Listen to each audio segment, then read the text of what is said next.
Hi and welcome, my dear friends of the underwater world, and all those who would like to become one after watching this video. Because today I would like to deal with the subject of diving training and give you an overview. Inexperienced divers, or even non-divers, are quickly overwhelmed when they are inundated with different courses on the websites of some diving schools. First of all, I want to counteract this overwhelming situation with this video. But first, let's take a step back because, like so many things, diving is also standardized, namely in the ISO 24801. ISO stands for International Standards Organization and is intended to ensure appropriate quality, efficiency, and safety. This ISO standard is divided in three parts. ISO 24801 is for supervised diving under the supervision of a professional and specially trained guide. Autonomous divers, that means divers who wish to dive independently in a so-called PADI team, that means independently with other autonomous divers, are trained in accordance with ISO 24801-2. Finally, there is ISO 24801-3, which describes the training for professional dive guides or so-called dive leaders. The aim behind ISO 24801 is to make it easy to switch between different training organizations. Another ISO standard, the 24802, which is for diving instructors and their assistants. But I won't say any more about this because that's not the plan for this video. Of course, there is no monopoly organization when it comes to diving training either. But there are in fact a large number of associations on the market. In the following, I will discuss the three largest organizations according to ChatGPT. PADI, SSI, and CMAS, which differ in the structure, content, and philosophy of their courses, but whose individual levels are covered by the independent ISO standard 24801 and therefore meet the corresponding minimum standards. First of all, and I'm really curious whether I'm going to hit a sore spot or not, in the end, the organization doesn't matter at all. Especially as a diving beginner, you don't choose your diving school based on association affiliation anyway, but on local proximity, experiences from friends, and recommendations. And that's a good thing. It is important that you find a diving instructor that you like and with whom you feel safe. There are good and bad divers and instructors in all associations, and especially as a beginner, you don't have the necessary experience to recognize them. But we take a closer look at the non-professional diver training of the individual associations. I would like to briefly introduce the general training scheme that every diver course follows. The starting point is a person who does not dive. From here, he or she can either first complete training as a guided diver or skips the stage and train directly as an autonomous diver. Of course, the path from guided diver to autonomous diver is also possible.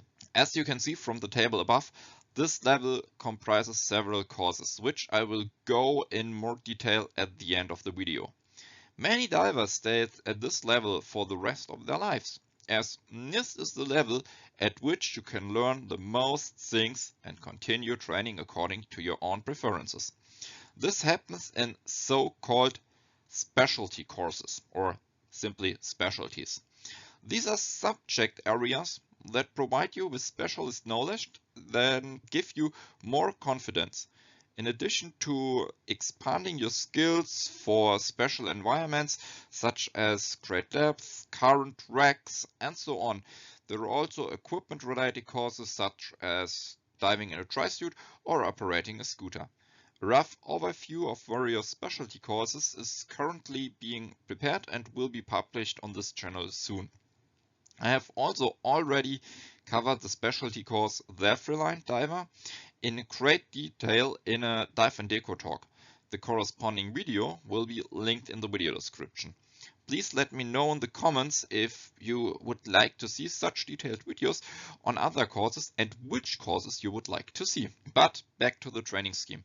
If you want to pursue diving as a profession in the form of diving training or guiding, there's no way around training in the professional field.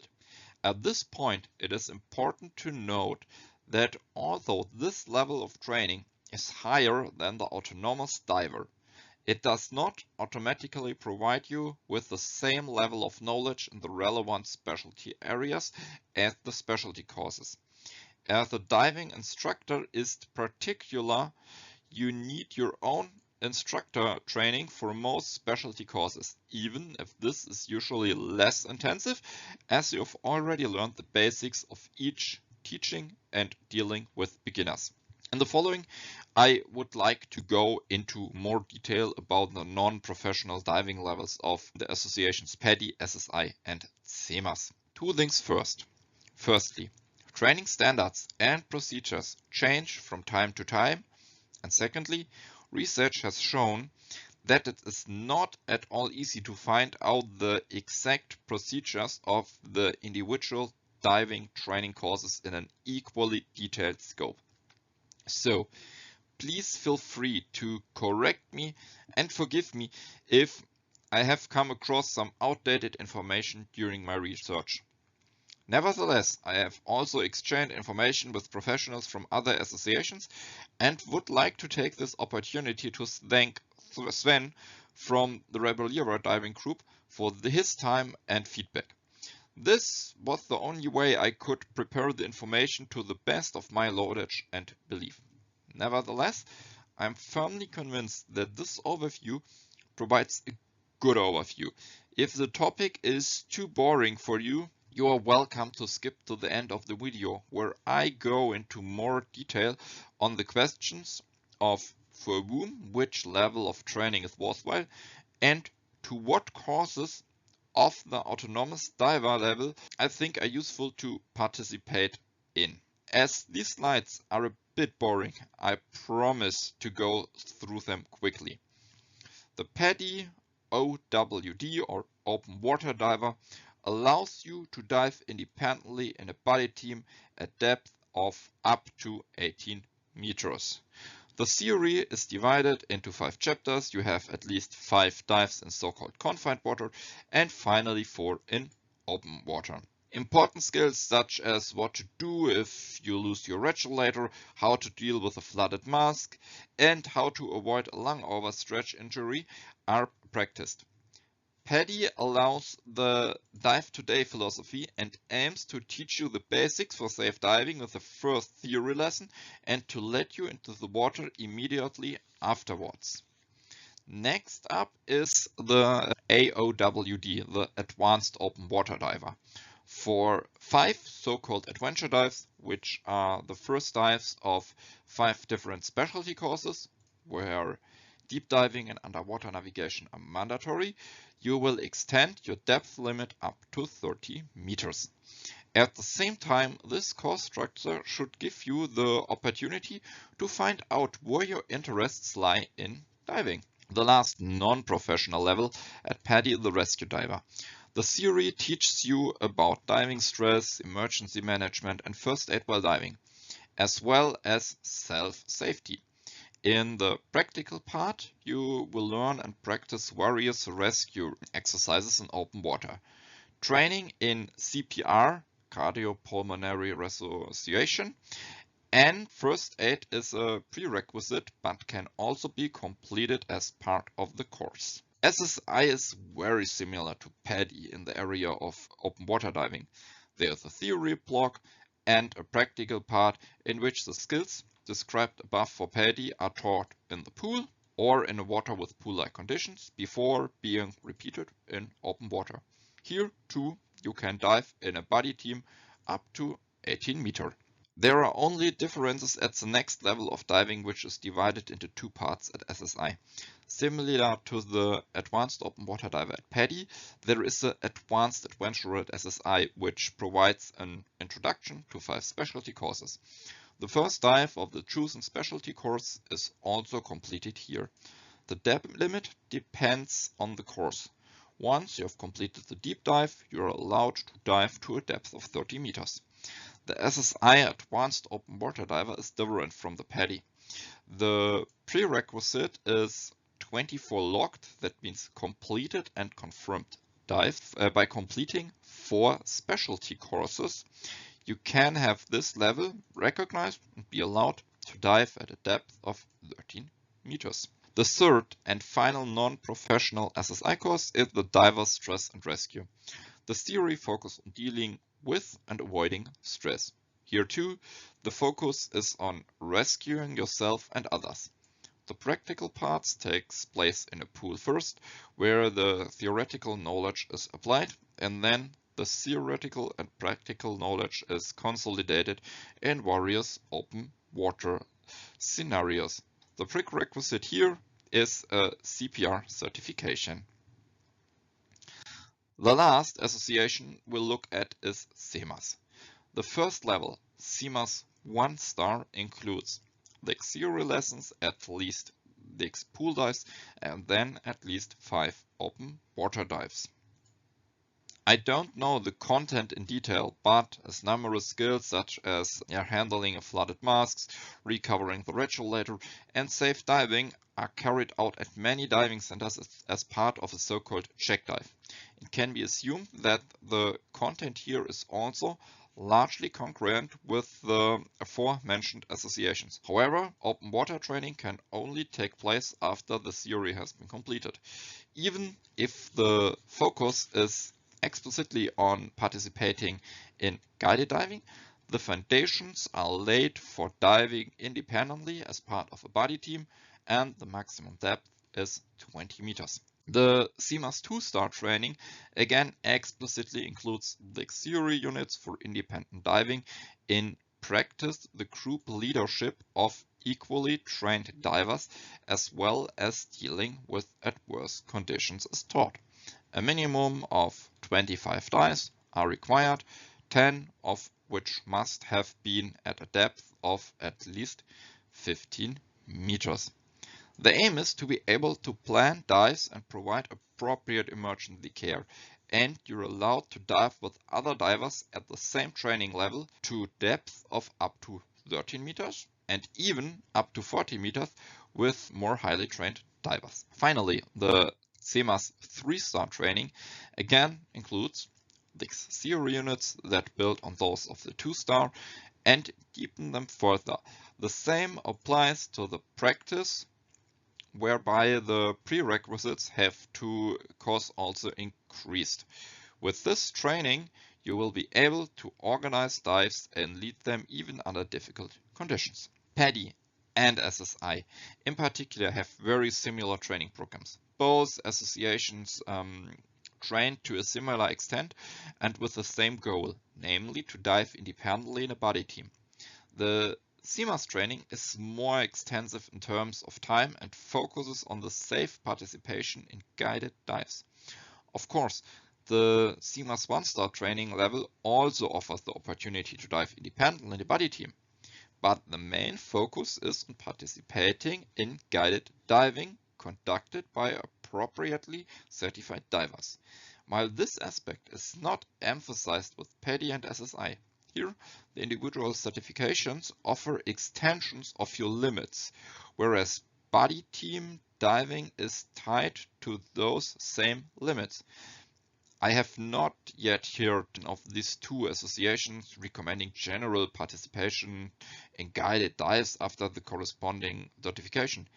I think it's also clear that you shouldn't dive challenging dive sites without a guide directly after your first diving certification course, without your own experience. But what is the situation with these two organizations when divers of different training levels want to dive together? In principle, an advanced open water diver can dive with an open water diver without any problems. Corresponding limits, such as depth or no decompression time, must of course be observed. Also, SSI recommends accompanying and guiding appropriately trained divers in the private sector with its dive guide program, and thus offer the necessary knowledge and skills in this course. I am not aware of any corresponding recommendations or similar at PADI. This is despite the fact that the rescue diver course is the earliest training for managing any problem that may arise. Nevertheless, it should be noted that even as a non-professional diver, you're in a so-called guarantor position when diving in a buddy team. This means that you have a legal obligation to protect each other from danger and to provide assistance in an emergency. However, this topic is very complex, and as I'm not a lawyer, I cannot provide any comprehensive information on this. But if you are well versed on such topics, you are welcome to contact me and perhaps we can make a video about this. The topic is definitely worth it. But now we've digressed. The comparison in the non-professional training area of the three associations mentioned has, I think, shown well that it doesn't matter where you do your training. At the end of the day, diving training stands and falls with the instructor. The most you should do is find out whether a corresponding certification is recognized internationally without any problems. Let's conclude with two more relevant topics. From a practical point of view, for whom is which type of training worthwhile? I'll start just below the surface with snorkeling. I bet for many people this was the first point of contact with the underwater world and the ambition to see more and go diving. Let me know in the comments whether it was the same for you or something completely different. I'm looking forward to hearing your stories. You can already see a lot of underwater world here. You are completely independent, don't need a course, have simple and inexpensive equipment, and can do it anywhere you can swim. Nevertheless, the surroundings are limited. You can't swim far out, and what is further away from the surface remains hidden. Boat trips are often offered, but I have to say that I have had very few good experience here. More on this in the future. The next step is apnoe or free diving. Diving down with one breath expand your explorable area enormously. Again, you can do it anywhere you can swim, but you are still confined to the areas close to the shore. Of course, there are boat trips here too, but I personally don't know of any tours specifically designed for free diving, so you either have to go on a diving boat or a snorkeling boat. But feel free to correct me if you know more than I do. It is often underestimated that a buddy and appropriate training are recommended for safety reasons. A so-called swimming pool blackout can quickly become dangerous, especially when surfacing and the associated drop in oxygen partial pressure in your blood. And yes, swimming pool blackouts can also occur in shallow indoor swimming pools. This is one of the reasons why you should undergo appropriate training. Even if the equipment is still simple, you should still choose higher quality products, as it may go deeper and you have to be able to rely on the equipment. The fact is that this activity is more complex than many people think and involves far more than just holding your breath and diving down. Next, we come to diving. Guided diving is enough to take you to the most colorful parts of the underwater world. Of course, the equipment is certainly much more complex. Keyword air supply is just one of the relevant terms here. And you are tried to a professional guide. The course is relatively extensive and to a large extent identical to that of the autonomous diver.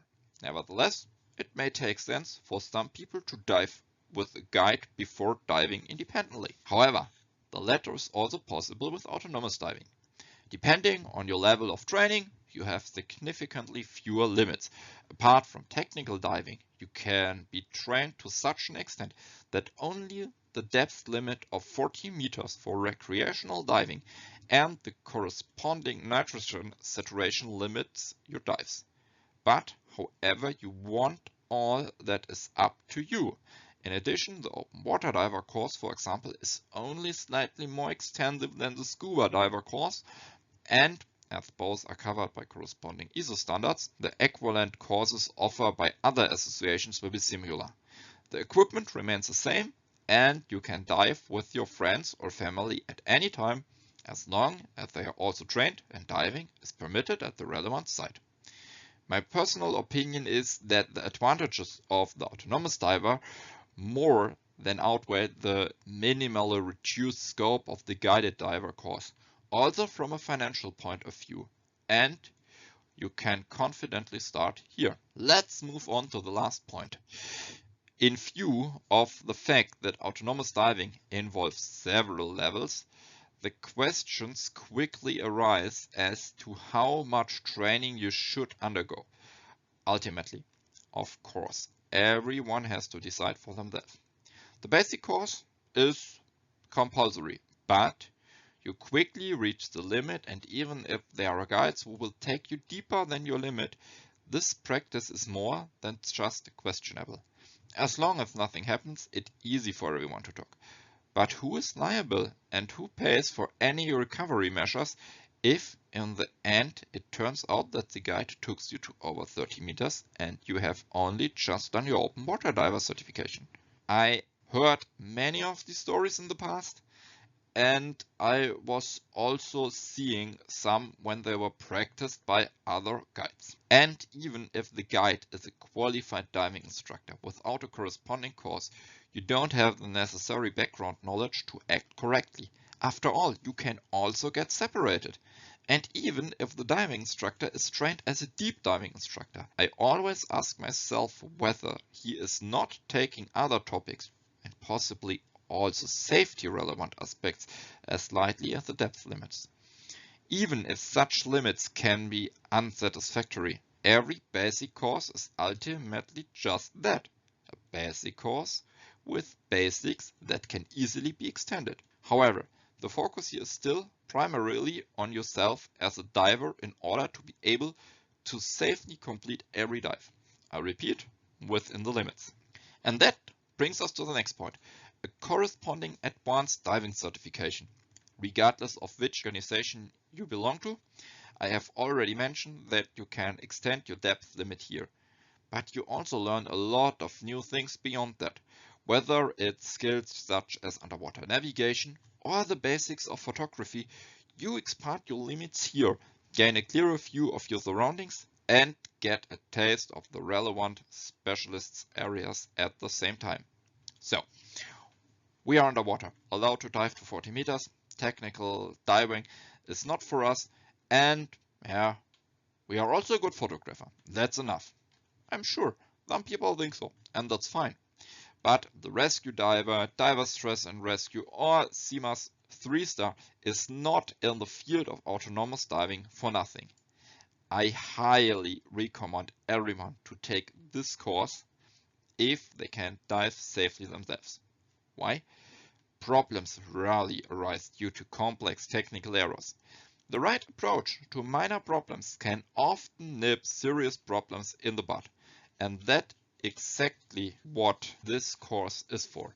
Of course, you will learn how to rescue an unconscious diver from the bottom, which is important and can also save lives. But you also learn how to take care of yourself. For example, how to deal with a sudden onset of vertigo and counteract a worsening before you dive uncontrollably. As not only the safety of others is taught here, but also self-safety. Everyone should think very carefully about whether they should take this stage of training. At the end of the day, you often dive with friends and family when you're not on vacation and where there are appropriately trained professionals on site on vacation. This is not always the case at home. But even the professional can only help to a limited extent when it comes to personal safety.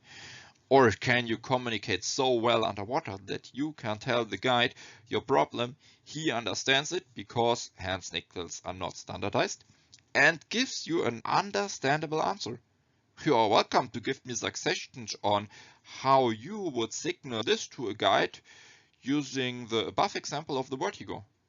And in the next step, the guide would have to give you a clear answer that you understand immediately despite the vertigo.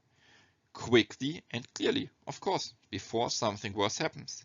And in the worst case scenario, you have a guide who has taken the open water diver from before to 30 meters and has attached a similar importance to the relevant theory lessons as to the instructions on why they are depth limits. But professionals is a good keyword, and even though almost all my guides did a great job without exceptions, it's the few who are remembered negatively. Thus, as the professional, you take on external responsibility, assist diving instructors and possibly guide. This level is for people who see diving as a profession or vocation. Here you have to pay attention to yourself, your surroundings and your fellow divers to completely different extent. You have to be able to react correctly at all times, and your equipment has to be designed for this. A guide in particular is expected to find the most interesting and often the smallest things. Keyword pick me seahorse, show them to the group, and do all this while looking after several people as they are in charge.